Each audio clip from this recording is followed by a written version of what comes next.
Assalamualaikum warahmatullahi wabarakatuh. Puji sareng syukur urang panjatkeun ka Allah Subhanahu wa taala anu Maha Agung. Kumargi dina dinten ieu, urang sadayana tiasa ngariung sasarengan ngalaksanakan acara ieu.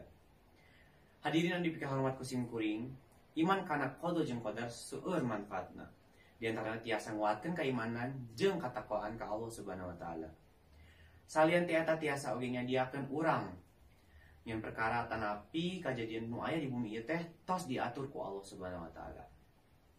Kumaha kitu ayana qada jeung qadar ieu teh tiasa nyiatkeun ketaguhan hate sareng kasabaran urang salila urang hidup di dunia. Masalah tanapi rintangan naon wae anu aya di hidup urang teh tos janten takdir ti Allah Subhanahu wa taala. Janten urang teh kedah tawakal kumargi sagala rupina ge tos digariskeun ku Allah Subhanahu wa taala. Urang sadayana moal tiasa ngahindarina takdir Allah Subhanahu wa taala.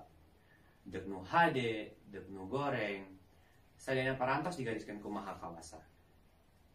Iman kana qada jeung qadar ieu ge tiasa nyiatkeun supados langkung bersyukur kana nikmat ti Allah Subhanahu wa taala.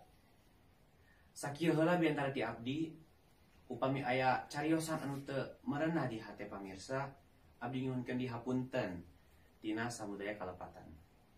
Wassalamualaikum warahmatullahi wabarakatuh.